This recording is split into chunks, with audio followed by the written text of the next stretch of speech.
So this is the parallax animation from that previous video with the witches.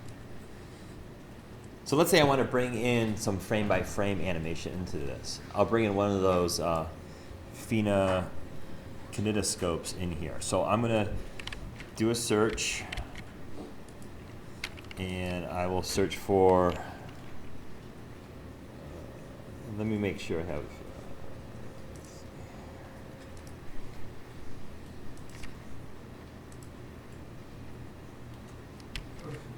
so I'm going to do a search for Fina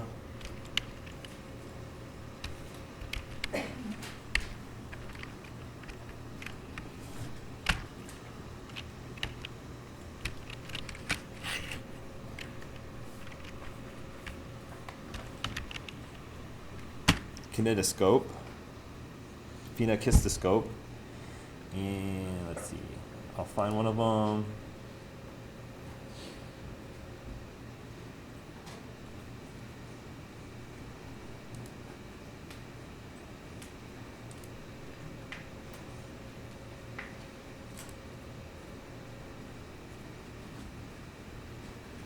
Give it a couple seconds here. My internet's slow. Okay, so let's say I want to bring this into.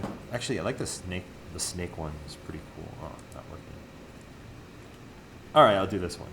So I want to bring this frame by frame style animation into my video animation.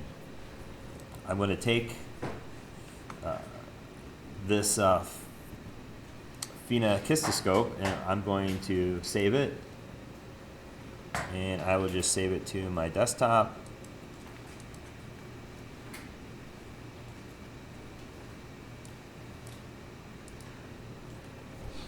And then I will go into Photoshop. And I will open it up.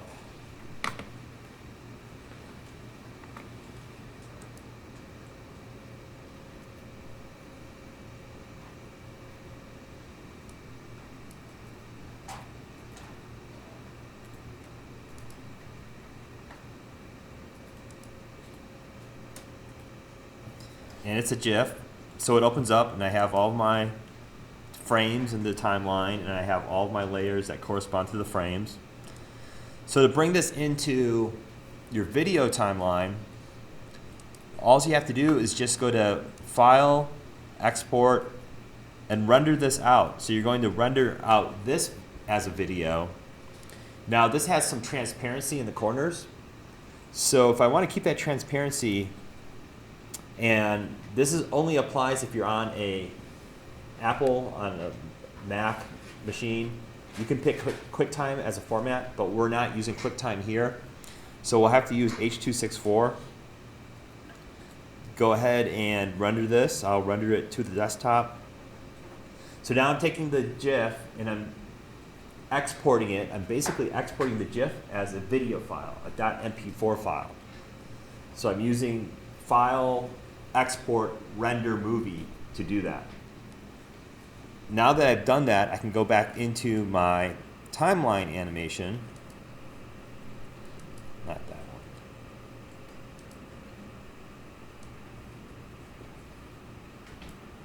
This was not the original one. Let me see. Okay, this one right here. And all you need to do now is import that rendered frame by frame animation into the video timeline. If you go to the side here where you have the little film strip icon, click next to that, and then you say new video group. So select new video group, and then do it again in the new video group layer and select add media. And then you can go and find that animation that's been saved as a video.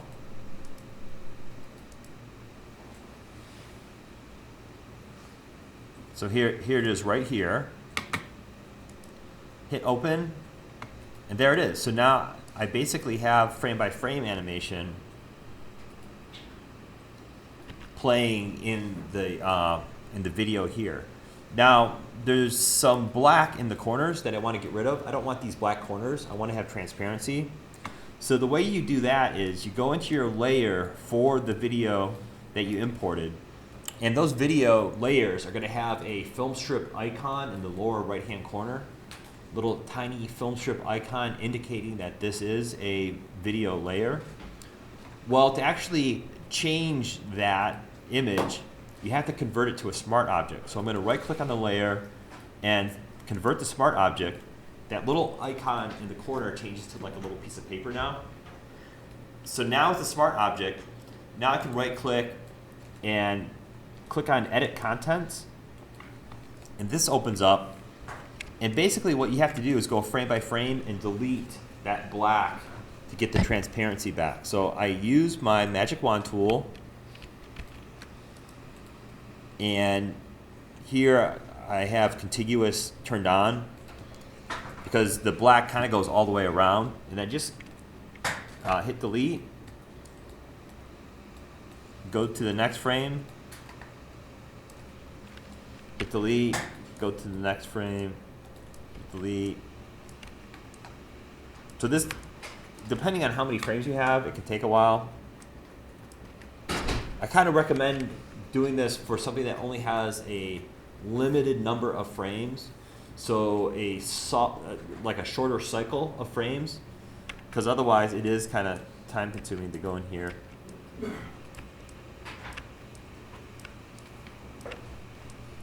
I think this particular phenakistoscope was animated on threes, meaning there's 3 images that occur before going to the next animation, the next change. So it's slower. When you animate, when you hear the expression animating on 2s, that means you have 2 images and then you have the new animation. 2 versions of that, then you go to the next 2. So when you're animating on 2s or 3s or multiples, that's going to be a slower animation. If you animate on 1s, you're going to have a change every single frame. When you animate on 2s, you have a change every 2 frames. When you animate on 3s and so on, you have a change every 3 frames. So that's what that expression means. So I'm going through and I'm deleting all of the, and Can we do it separately? you could break it down, but you have to do it frame by frame.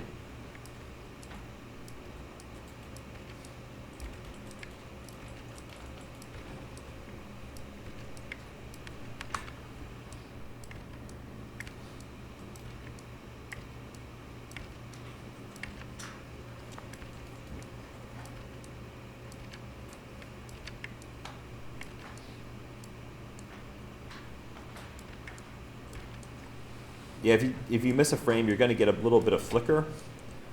There's going to be a frame where you have black corners, and it's going to create a jarring effect in the animation. But once you finish getting rid of the corners that are black, so you have the transparency, you hit save. You go back to that original animation.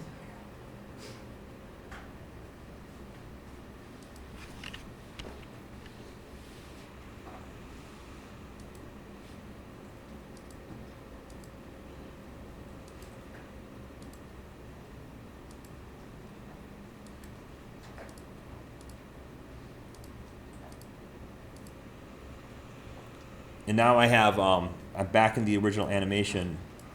Now when I hit play, I got, and there's one frame that looks like I missed.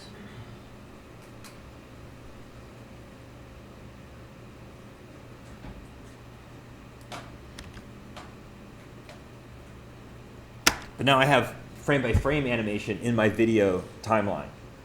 So that's how you do it. You have to render it out and then use the add group feature, add new video group, and then add media.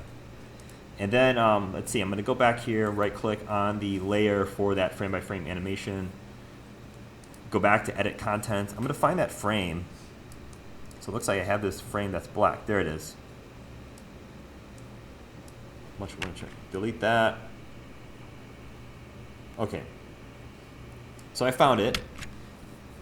It's fixed. And I'm going to go back to my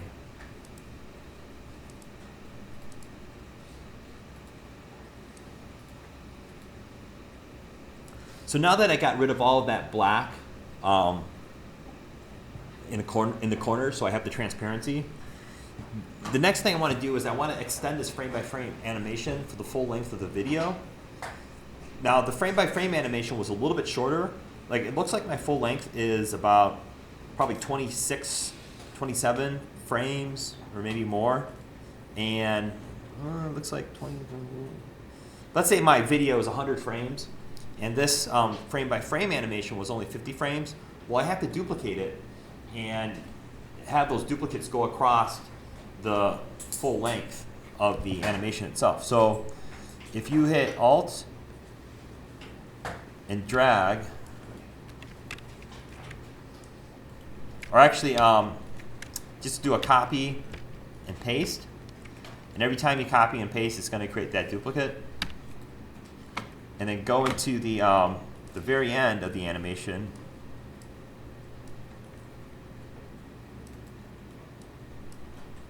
And then drag that very last one to the end there.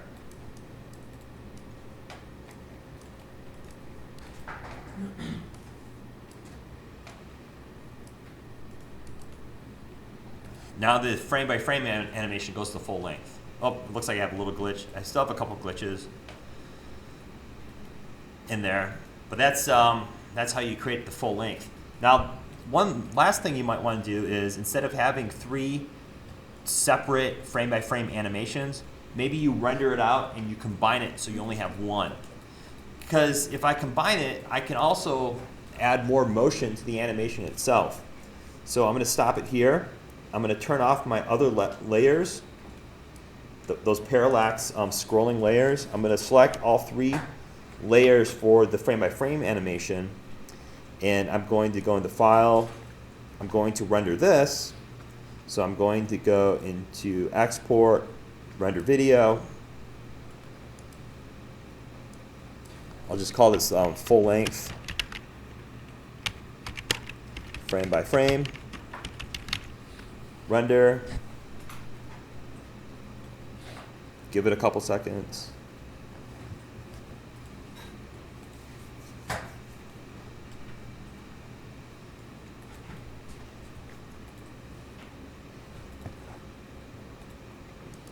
Go back in here, turn my parallax layers back on, turn off that first set of frame-by-frame animation, and then go back into the timeline, and again click on that little downward pointing arrow next to the film strip, say New Video Group. Do it in the new video group, but this time say Add Media, and then find that full length. So here it's full length frame-by-frame, open that up. The only problem with doing this is that you do get the black background again. So you either have to go back and delete that transparency. The one advantage of using a Mac for this is that it lets you export QuickTime, and QuickTime actually lets you have an alpha channel, meaning you can have transparency, so you don't have to go back and delete all of your black background again. So it's almost better to do this, like some of this, on a Mac, so you have access to QuickTime. Because I don't think they even make QuickTime for Windows anymore. But you can also go in here, and I believe what I could do is add a mask. Let's see. I think I can mask out the whole thing. Oh, there you go. So I just added a mask to the video, and now I masked out that background. The one reason to export the multiple clips into one single video clip is now I can take advantage of some of the animation capabilities within the video timeline. For example, I can take this disc, I can select it, I can move it out of frame, and then I can click on position, and then I can scrub to the end of the animation with that phenakistoscope, and I can drag it to the other side.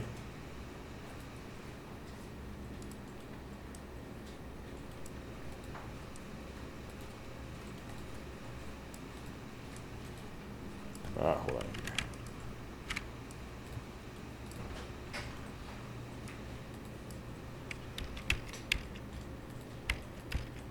And I can animate it going across the screen.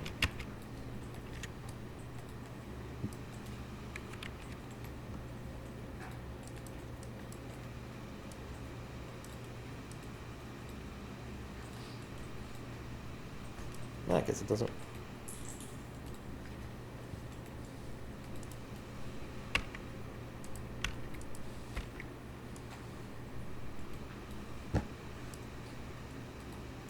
Oh, it's animating the mask. That's weird.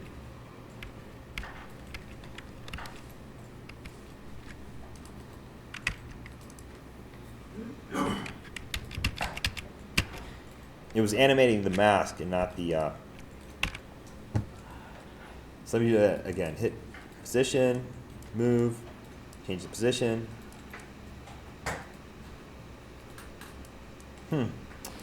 Doesn't work. It wants to animate the mask and not the. One last thing to try though is to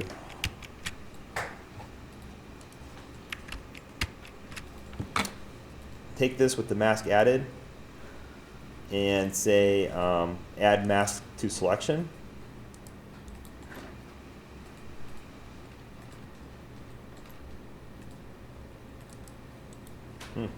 Doesn't want to do it. I could try to say, let's see.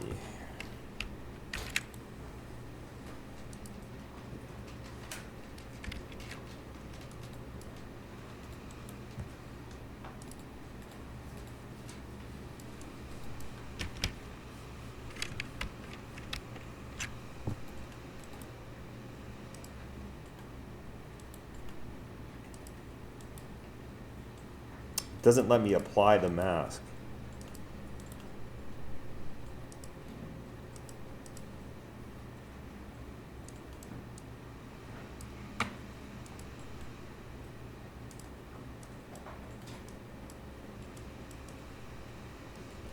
Okay, if I convert it to a smart object though, it does work. So now as you can see, what I have is I have the background moving, and then I have the phenakistoscope with the animation on it, frame by frame, moving at the same time. So I'm layering the animation. I have multiple animations. I have frame by frame, and then I'm using